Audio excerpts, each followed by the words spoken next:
Fayetteville wins the slugfest against Rogers at Harmon Field and remains unbeaten at 5-0. Another showdown looms for the Purple Dogs next week in Bentonville. But first, we've got the Battle of Springdale and some exciting 5A West games on tap. All this and much, much more on this week's Prep Rally. You're watching the Prep Rally Podcast.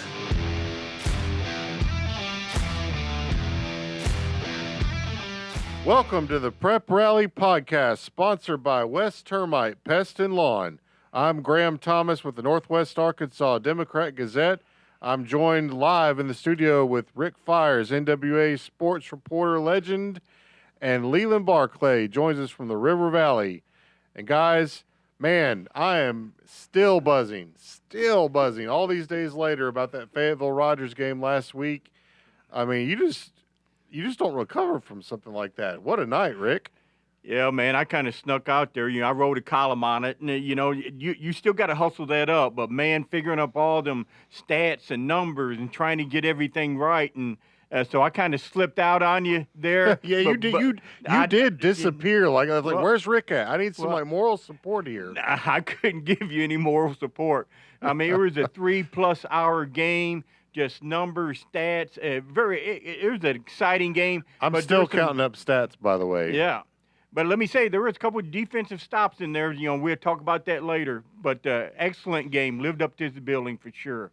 Man, I mean, well over 1,000 yards of offense between the two teams.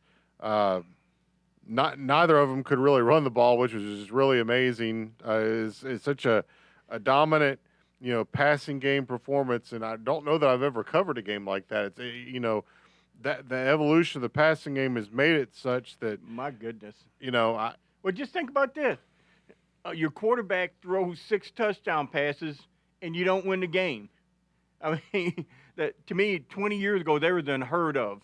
Yeah, it just goes to show you what how the game has changed. Fayetteville with a 47-42 victory over Rogers. Really the game could have gone either way. I mean, Rogers, had a chance to win, and Leland, I don't know how much you were able to get from this, but I'll just kind of break down how this all played out. So Fayetteville was ahead 45-42, and Rogers had the ball deep in their own territory, but they were backed up on their 4-yard line. And they're going to have to punt out of their own end zone. And Rogers made the decision at that point to go ahead and take a safety so they could kick off from their own 20-yard line and try to get the ball back. And try to get the ball back and at least have a little more field position.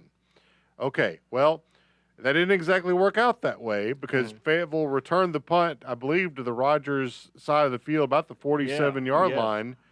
And you're thinking, okay, well, that didn't really work out the way they wanted it to, except the Rogers defense did hold. Fayetteville had to punt, and the punt snap went over the Fayetteville punter's head, and all of a sudden, Rogers has the ball on the 23-yard line with a couple minutes left. It's like, the plan worked. Now they've got a chance to go win the game. Of course, the very next snap, there was a fumble on the exchange between Jacob Jenkins and Dane Williams, the Rogers quarterback. Mm-hmm. Fayetteville recovered. I believe it was Jeff Miller who recovered it. Yes. And, Fayetteville did get one rushing first down on the very next offensive possession to be able to run off the rest of the clock. And, the way that game finished, with the defensive struggle after all the offense, it just shows you how ironic it was. I mean, so that's the big story from up here. 535 yards passing for Drake Lindsay. Dane Williams had a really good game too for Rogers. I mean, he was those Rogers receivers are really good. I mean, I noticed how tall they are. They're big old boys. They're 6'3", 6'4", except for little Regan. He's a little scat back kind of guy, but they are for real. They can really tear up a defense. Yeah, and so you had Verser for Rogers, Jenkins, Cash, Garner, Regan, Braxton Lindsay. We had to bring out the B Lindsay instead of the D Lindsay. Yep. We had lots of Lindsays going at each other there. That's for Rogers. They had big nights.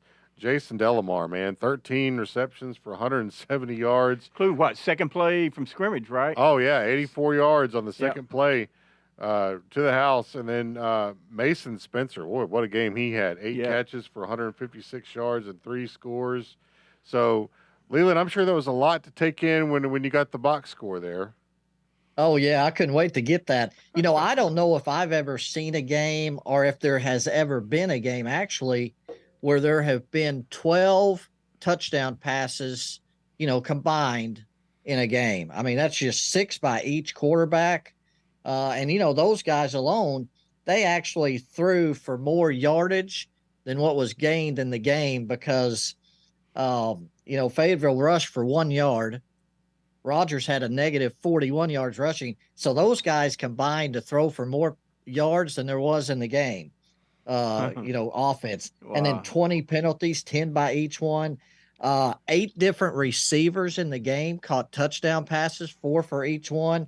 So this is just a 101 passes thrown combined in the game. So this is just a stat gold mine to be able to go back and look at this. And I imagine in the game it was hard to really maybe soak in during the time because it was all happening so fast, I'm sure. Well, it was happening fast because both of them like to run a hurry up. So, you know, you're trying to, in a lot of these plays, you're trying to figure out, you're doing the math in your head. I once saw there was a wheel that someone used to have to be able to figure out, you know, the yardage on things like really quickly. I got to find me this thing because like, you know, they can put, you know, the two, you know, where the line of scrimmage was, where it ended up, and it, you know, you move the things in place, and it automatically comes up with it. And I'm sitting here having to do the math, and you know, so but I think we got it all correct at the end of the day. I'll tell you what, you know, Chad Harbison, you know, we talk about we were talking about the Fayetteville defensive line, and for whatever reason, when I was uploading all my videos, I couldn't get his to upload. It was just a crazy night. But you know, he talked about that Fayetteville defensive line, and the reason why Rogers had negative 41 yards rushing is because they couldn't block the Fayetteville defensive line. Mm-hmm. I mean, those guys, Dane Williams was running all over the place, and they dominated the game. Trey Lyles, big defensive end right there. Yeah. He's a dominant player. Yeah. Be watching for him later on in the season. So, you know, and Rogers, eventually they just kind of gave up on the running game. They realized that wasn't, for the second week in a row, I might add, they just weren't able to run the football. You know what? Didn't Jenkins such a great receiver out of the backfield? Yeah. I have no problem putting him out there in the slot or something. He scored that 68-yarder real early for Roger, and he just went zoom. Yep. And you know, Fayetteville Christian Setzer did have 59 yards on 19 carries. You know, they were able to run it a little bit. Now that they get the 1 net yard because of all the sacks they had of Drake Lindsay. It looks like they sacked him. Well, he had 7 carries for minus 24 yards. But Rick, just like you pointed out in your column on Saturday morning, the dude could scramble a little bit too. That made a difference in making some plays because Rogers could not get him on the ground at some point. You know what? He's viewed by, I guess, college recruiters as a pocket passer. I never have any problem with the pocket passer. But he showed right there on that last series. He scrambled for about 15, 20 yards at one time to get a first down, get in Rogers' territory. And then on the eventual game-winning touchdown to Graves, he rolled right, and his receiver was going to the middle, and then he turned when he saw his quarterback rolling right. He rolled right. And Drake, man, he showed some versatility, some agility, and I know a lot of coaches fall in love with our run-pass option kind of quarterback, but this kid, he's a big kid at 6'5". He can ward off some of the defenders. You know, he can just push him over with his hand. Get off me, boy. And he can move some. So just to categorize him as a pocket, stand in a pocket kind of guy, no, he showed there that he can move and he can extend plays and make plays. Yeah. So, you know, Fayetteville gets the big win, and they improved to 5-0. Rogers, man, they got a really good offense, and they, you know, and we talk about defensively. Yeah, they gave up a lot of yards and a lot of big plays. They made some plays too. I mean, for a while there, Rogers was in control of the game, and they had gotten a couple stops and, you know, just a couple breaks, and maybe we're talking about the Mounties winning this game too. You know, down over in just up the road on I-49 over in Bentonville. Bentonville and Southside really had a shootout too, Leland. 50-38. Probably a little bit different kind of a shootout than what we saw in Fayetteville, but still nevertheless 85 points being scored, a lot of yards again for both offenses, and just looks like another fun 7A West ball game. Well, again, over 1,000 yards of offense. So it's just, wow. Carter and I, 481 yards passing, 6 touchdowns. You know, he's got his name in the record book now. And I don't know if has anybody been able to guard C.J. Brown all season? Yes. There was one. Bentonville Rockhurst shut him down. He had 2 catches for maybe 24 yards. And, you know, and he has responded the last couple of weeks. Yep. Yeah, he had 7 catches for 215 and touchdown catches of 75 and 66 yards. Southside still was able to run the ball some, 43 carries for 279, and that looks good. But, you know, this is a Southside team that the first 2 games of the season had over 400 yards rushing. So a great job by Bentonville's defense, too, to be able to hold them to 279 yards on the ground. Yeah. And, you know, coming into this one, I felt like Southside was going to be able to score some points. I mean, they're just really, really good offensive football team. And, you know, but Bentonville's got some weapons. And, you know, Coach Dameron and Henry Story just said, you know, it's just hard for us to match up with these guys. And, you know, that may be the case for some of these other 7A West teams down the road. And, you know, looking just a little bit ahead, you know, not this week, but next week we do have Bentonville and Fayetteville, Rick. So, Fayetteville's got to take care of business this week. Well, that's true because they're going to be heading down the mountain, as we say up here. They're heading down the mountain into the River Valley, and we'll talk more a little bit about that one a little bit later in the show. Bentonville West, you know, got back in on the winning column. They beat Springdale. Well, wait a minute. Their quarterback only had 5 touchdown passes. Man, what's going on? 254 yards and only 5 touchdown passes? I'm kidding for sure. Yeah, you know, Springdale had 343 rushing yards. It was, you know, they just didn't quite have, you know, enough efficiency, I guess, against Bentonville West or couldn't slow them down. Again, though, another high-scoring ball game. I think I thought that one could go the high-scoring route. I thought maybe Springdale would score a few more points than they did, but so they just changed the rules since the game is involved. So just first team to 50 points wins. Right. Because they're at 47, 42, 47. Wow. These are kind of like video game numbers a little bit. Yes. And then Springdale Har-Ber gets a very lopsided win against Rogers Heritage. They were up 54-0 at the half, and you know, that was Coach Brent Eckley's first win at Springdale High. I got to visit with him on Saturday morning. I think everybody was kind of, you know, relieved to get that one off their back, and especially after the rough schedule they played. They had a awfully tough schedule. Yeah, I mean, I don't know how you could have made it any tougher for them when you go Parkview, Bixby, Mustang, Oklahoma, and Bentonville in the first 4 weeks. I mean, you find me a team that can get through that. He deserves a break. So, you know, and of course, you know, now, and again, later in the show, we'll talk about it, but we got the Battle of Springdale coming up this week. So, you know, in a rivalry game, it's going to be a good, fun night out at Har-Ber for that one. We're going to look at a couple of 5A or some 5A West games for sure up here and in the River Valley, and then the 4A1. A little bit surprising, Pea Ridge kind of took it on the chin against Dardanelle. Rick, you know, Dardanelle, I kind of thought maybe, you know, Pea Ridge was rolling after beating Prairie Grove. Maybe they go into that home game and win, and Dardanelle just took it to them. Yeah, I don't know what happened there. I haven't seen any of the live stream or anything, but, man, I am surprised by that one. And now, you know, Pea Ridge could go back and face a tough Alma team. So when you think they're, rolling. If you take the eye off the ball, the cliche right there, bad things happen.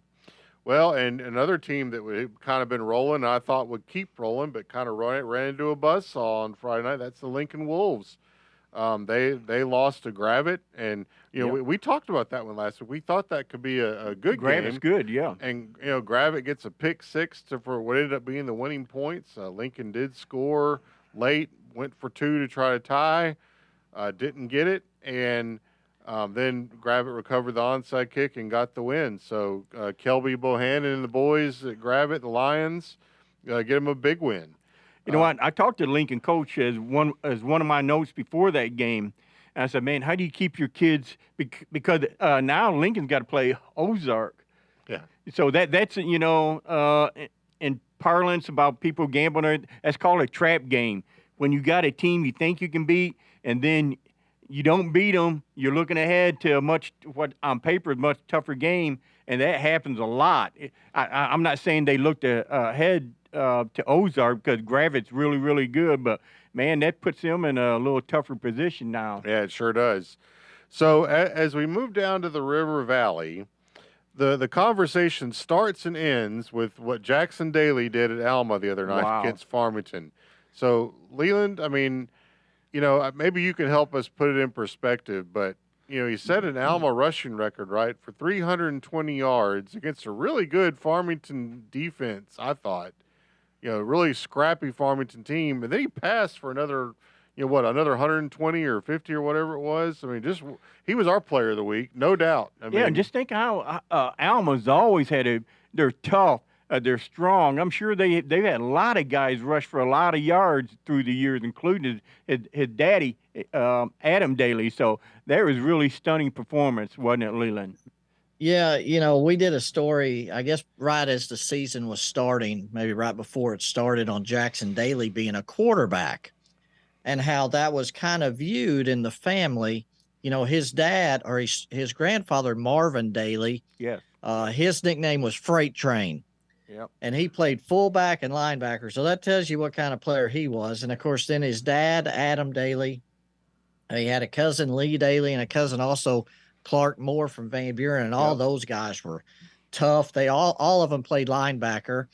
The Dalys also played, fullback. Clark Moore was one of the best catchers to ever come through this area. So those guys were tough, hard-nosed guys. And then here's Jackson, who's a quarterback. Well, I think he's put all that. I think he can now sit at the table and eat with them now. Yep, the big boys. 26 carries, 320 yards, and a school record also with 6 rushing touchdowns on runs of 5, 4, 12, 76, 1, and 9 yards. Oh, and he also completed 12 of 16 passes for 154 yards. Just 75%. And another touchdown. So I think he can sit at the family table now and sit there very absolutely, very happily because his name is at the top of the record book in Alma. And how about the Airedales? I mean, they have, after week 1, we were all kind of like, ooh. Yeah. And they've turned it around. Yeah. Now, got a big challenge this week, and we'll talk a little bit more about that here in a little bit. Greenwood takes care of Greenbrier at Smith Robinson. I don't think anybody was surprised about that one. There's some bigger games down the road for Greenwood for sure. How about Van Buren and what they did on the road at Lake Hamilton? I mean, it doesn't surprise me they went down to Lake Hamilton and won, but it does surprise me they went down to Lake Hamilton and mercy ruled Lake Hamilton. Yeah, it was 42-7 at the half.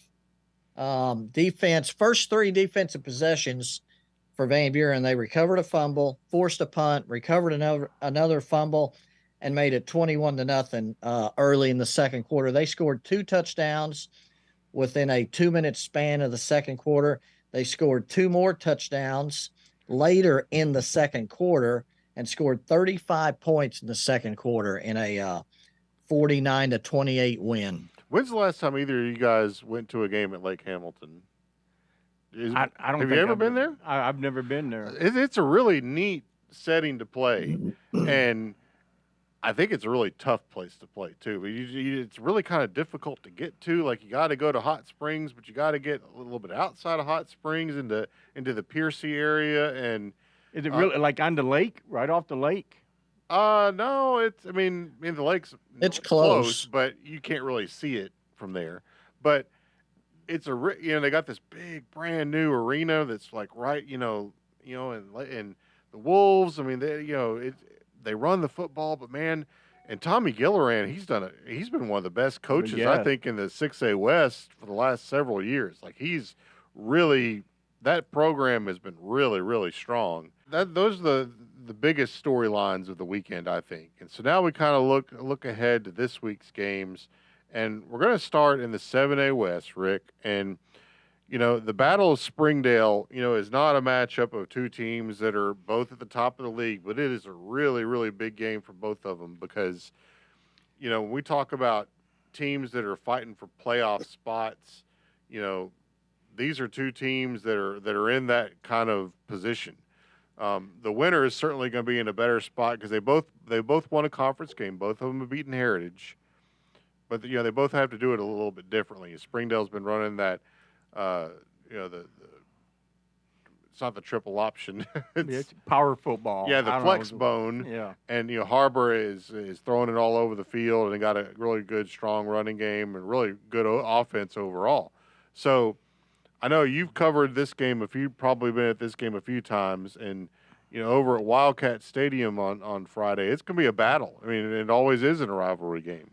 Well, these are Springdale kids, and man, they see each other all the time. Even though they go to different schools, they may pal around and everything. But that's who you want to be. You want to beat your neighbor down the road. Oh, I go to Springdale Har-Ber. Yeah, big deal. I go to Springdale. Yeah, all right, let's get on the field and settle this. So that's who you want to be. I think I mentioned before, you like to win out-of-state games, but man, it means so much to these kids to walk around town the whole year and say, boy, we went to the playoffs and we won 2 games. Yeah, but we beat y'all, so what? So that's really personal to these guys. It's not the big-time rivalry like when there was Springdale High against Fayetteville, but this is important to these kids. I've been assigned that game, and I look forward to it. Another big game in the 7A West is going to be Bentonville West at Rogers, a couple of 1-1 teams in the league. And, Rogers has kind of been through the ringer here the first 2 games. They've really they've had some battles. So we'll see how the Mounties roll in. They haven't been at home in a while either. They haven't played a home game, I think, since week 2 or 3. And they're going to play a Bentonville West team that can certainly score some points. And I know kind of the message that is going to be going around for both these teams that they both probably feel like they got a chance to get this one. I mean, for sure. Down the River Valley, Fayetteville is going to have to take the show on the road to Southside. And, just like we talked about with Rogers, the Mavericks have kind of been through the ringer here to open up conference play. And it doesn't get any easier this week, Leland, with Fayetteville coming in. Probably another chance for a high-scoring game. But I think the question I've got is, can that Southside running game figure out a way to run the ball against Fayetteville? Well, and like you said, that front 4, maybe the front 7, really, for Fayetteville is so good. But, both of these teams, Fayetteville and Southside, are kind of in the same position, maybe in opposite ends, because Southside, of course, is coming off 2 tough games. Well, now they kind of face a must-win game, maybe not a must-win, but, vital. They'd certainly like to come out of this 3-game stretch with at least 1 win. Well, now Fayetteville has to they have to hit the road and play a very good Southside team after coming off that big emotional win over Rogers, the battle of 2 unbeatens. So, in the 7A West, nobody gets to take very much time off. And they've got to go back to the drawing board. But yes, can Southside run the ball effectively against Fayetteville? And also, can Southside slow down Fayetteville's offense some? I think that's the 2 big things in that game. We'll see what happens from Jim Rowland Stadium. Walter Woody will be on the assignment there for our papers. Rogers Heritage will be at Bentonville. Bentonville will be are heavily favored to win that one.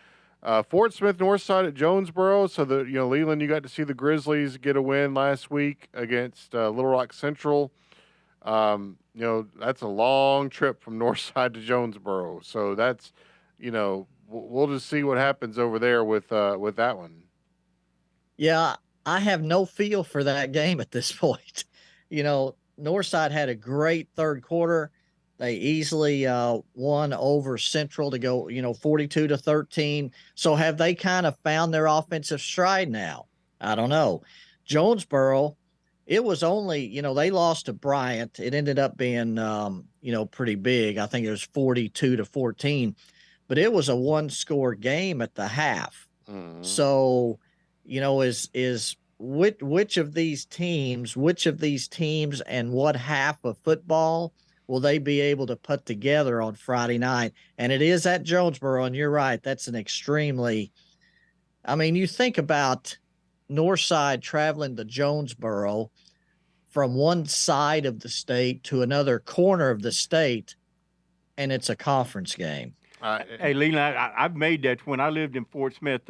I'm from Northeast Arkansas. You're going from the Arkansas River over here almost all the way over to the Mississippi River. That's how far that.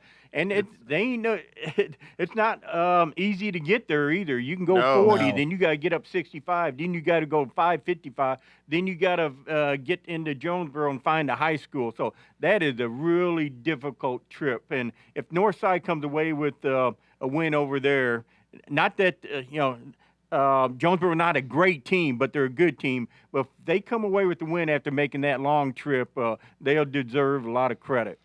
Leland, you'll be in the 6A West. You'll be at the Russellville Van Buren game, and I know that has all the potential probably for a fun game. I think one of the games that I thought would be a good one is going to be Alma at Pea Ridge.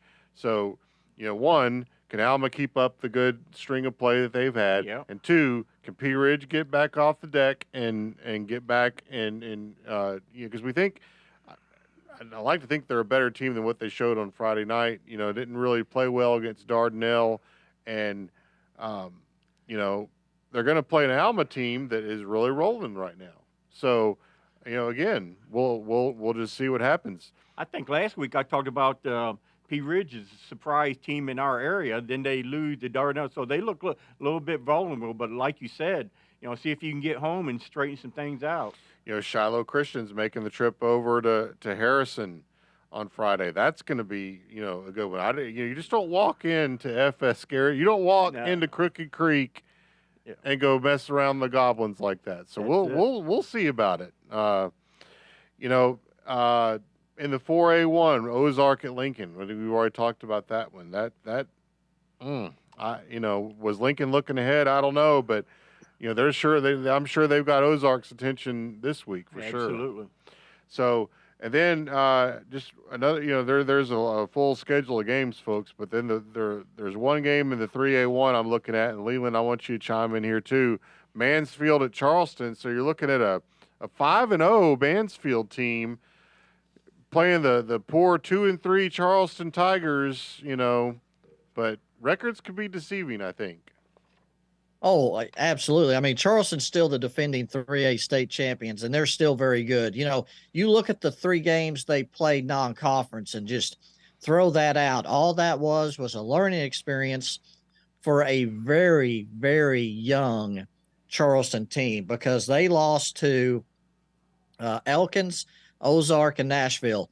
Yep. All 3 of those are 4A schools, and they're a combined 12-3. Those 3 schools. So just forget about the fact that Charleston went 0-3 in those 3 games. Mm-hmm. Forget it. That was just some on-the-job training for some very young, some pups that the Tigers are bringing along. So don't play anything. Don't put anything into that record. Now Mansfield is 5-0 for the first time in I think it's 6 years, which I put in my capsule. But and they're very good. They're very good. I'll touch on them a little bit later, but that is the game of the week in the 3A1. Yes, sir. And a lot of big games still to come. All right, we are going to take a little break, and when we get back, we will go with our top 5 of the week. If you're enjoying this podcast, consider a newspaper subscription to the Northwest Arkansas Democrat-Gazette or the River Valley Democrat-Gazette. We have a special offer for our podcast listeners, so visit nwaonline.com/podcast23 to get started. You can also click the subscribe button on our websites, nwaonline.com and rivervalleydemocratgazette.com, or call us at 479-684-5509 and be sure to say that you're a podcast listener. Now back to the show.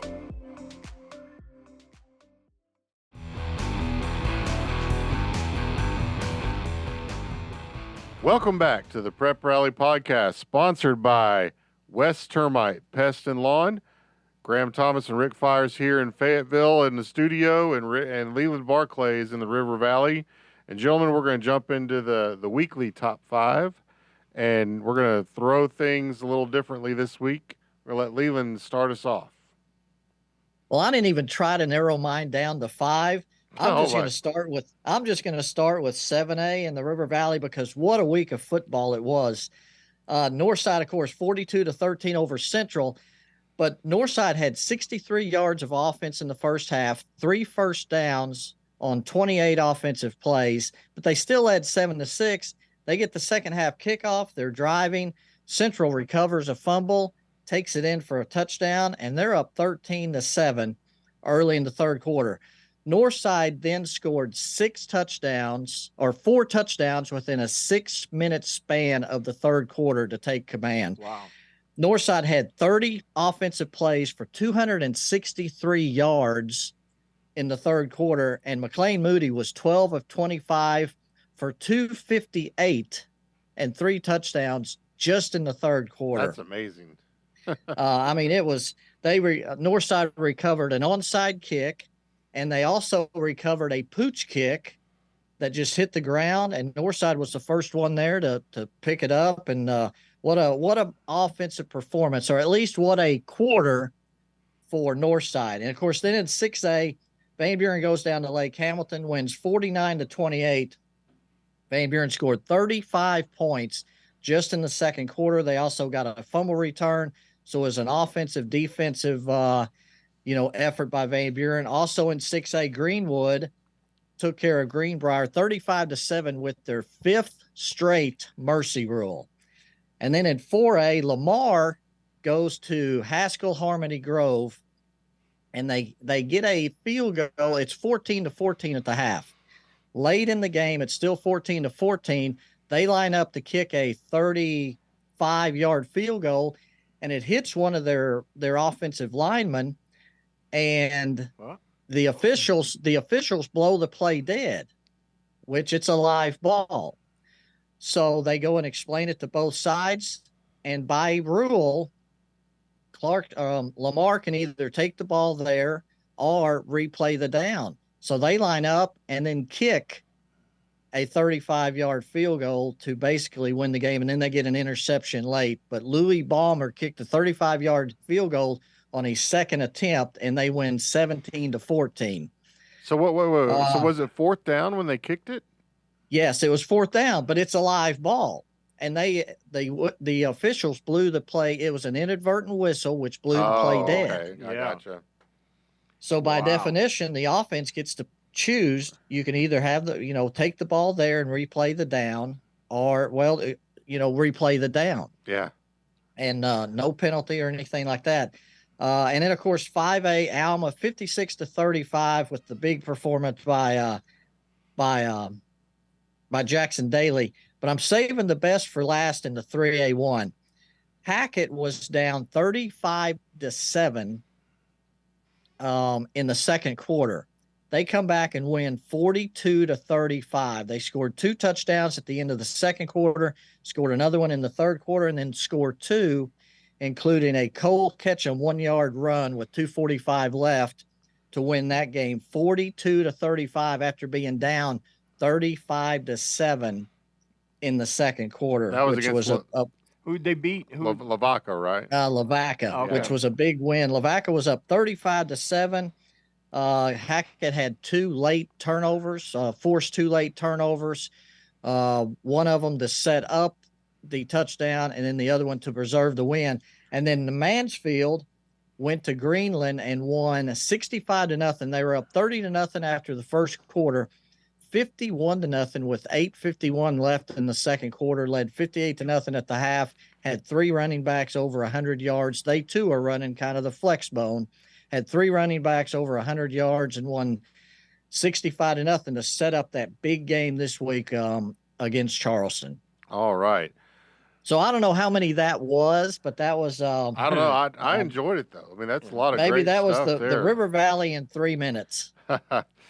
All right. Well, everybody be sure and tune into the River Valley Report. You're going to hear a lot more details on probably a lot of the same stuff Leland just talked about. So be sure and look for that. How about this? In 6A and below, well, I'm just taking a really alternate route this week because there's just a lot here that I wanted to get to. You're taking the scenic route since we're getting into fall? Yeah. Well, something like that. There's a lot going on. There's been golf, there's volleyball, some cross-country stuff. So I'm just going to start. I got to cover the 6A girls golf tournament, state tournament here last week at Springdale Country Club. And two significant things come out of that. One is Har-Ber's senior Charlie Horton wins the overall tournament. She shoots a 76 one day, a 77 the next day, for a 2-day total of 153. Is a 6A individual state champion on her home course. You couldn't have it any better. I mean, just a great job by Charlie Horton. And Coach Tim Rippey, who I know real well, he was really happy for her as well. And the really cool thing was like all the, this is at Springdale Country Club, which is where Har-Ber plays, and all the folks there just were so happy for her. Yeah. I mean, just a really cool deal. Like our girl, our player. Yeah, this is our girl. And, Har-Ber girls were 3-time defending state champions coming in. They finished 7th, I think. They did make it to the second day, but for a Har-Ber girl to win it was really special. Now, the first day of the tournament doubled as the 6A West Conference tournament. And all year long, it's kind of been Rogers and Fayetteville. And then the 6A West, and when they would have all the teams in to play, a tournament or something. Rogers, Fayetteville. How about the Bentonville girls coming out of nowhere and winning the conference title? Just, I thought that was a really cool story. Coach Lindsay Davis and her team, they didn't have anybody shoot super low, but they were all kind of just where they needed to be to make that work. And they, won the conference championship, and was just a really cool deal. Over in Siloam Springs on Thursday night of last week, I got to watch a real barn burner of a volleyball game between Siloam Springs and Mountain Home. Siloam Springs is up 2-0. Mountain Home comes back and wins the next 2. Siloam Springs wins the third set, or wins the 5th set for a 3-2 win. Haley Thomas, no relation, but I'd claim her if I could.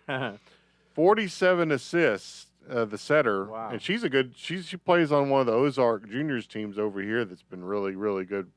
She's a good player. 47 assists. And then Jetta Brocard, who's also a really good soccer player, had a career high 24 kills in that win for the Lady Panthers, who, they've been down a little bit, Rick. I mean, they used to be so good, win all those state titles with Coach Cheek. Been down a little bit. They're trying to, get back up and play in a really tough league. We talked about the Gravett Lincoln game, the football game that is, and Gravett with the 36-34 win. How about this? Freshman Joseph Beam returns an interception 24 yards for a touchdown that puts Gravett in front 36-28 late in the game, and ends up being the winning point margin. So how about that? A freshman. A big man on campus this week. Yep. We're going to keep it on the west side of Benton County, which, the Gentry Pioneers with another 500 yards of offense in a win against, I believe it was Huntsville this last week. And then they'll get Green Forest this week and probably have a chance to they could just really move the football there. Have a lot of offensive weapons. And And little plug here. We got a story coming later in the week on Addie Taylor of Gentry, who's a senior. The guys like Cordell Stewart, he can play receiver, he can play running back, he can play quarterback, he can punt. I mean, he can do it all. So looking forward to that, being able to do that one later in the week. And last, over at the Chili Pepper, we're gonna take it down to the junior high ranks here. But I noticed that Maggie Bishop, an 8th grader at Providence Academy, finished first in the middle school girls race. There were something like 440 girls in that race, and Maggie, this was a 2K, not a 2-mile, but a 2K, ran it in 7 minutes 52.6 seconds and finished first overall. And that's my top 5. That's pretty impressive of all the great schools that come to Chili Pepper. I'm going to start off with cross country and Chili Pepper because that's such a huge event up here. College teams from all over the country here, high school, Texas, Kansas, they all come up here. But Haley Lowe from Bentonville High School, one of the girls' meet, set a meet record. Just think about that, of all the Chili Peppers they had. She finished the 5,000-meter race in 17 minutes, 3.1 seconds. I remember watching, I covered this last year. She's verbal commitment to Tennessee. And I know she's an Arkansas girl now, but she's originally from Wisconsin, so don't be too upset that she hadn't committed to the Hogs. But when I saw her last year, I knew she was big time, and she did a big time thing last Saturday. Let's go to volleyball. We can talk about Fayetteville. They're a dominant volleyball team. They've won multiple state titles. But Reagan Harper got her 1,000th kill. No, this is not hunting. This is not going out and shooting a buck or something. This is a volleyball. When you go up to the net, you jump over there and you spike it. And if I was out there, it hit me on the head, knocked me over. That's a kill right there. So that's what and she got her 1,000. Fayetteville continues to roll, and congratulations to Reagan Harper on surpassing that milestone, 1,000 kills. Now, got to go back to football. We've already talked about it a lot. Fayetteville 47-42 over Rogers. Big-time shootout. We knew it was going to happen. Drake Lindsay, 6 touchdown passes. Dane Williams Rogers, 6 touchdown passes. But I got to point out, somebody had to make a play on defense. I'm on the sideline. I said, somebody's got to make a play. We can't go 65-64 or something. And Landon Jones, he's an outside linebacker. We heard his name a lot on the PA system Friday night. And when Rogers was forced to take that safety late in the game, because Landon Jones got the sack on that, on Dane Williams. So he had, I think, at least 3 or 4 sacks. He was a terror coming off the edge, and when he got that sack late, that enabled Rogers to get the ball, Fayetteville get the ball back. They eventually won.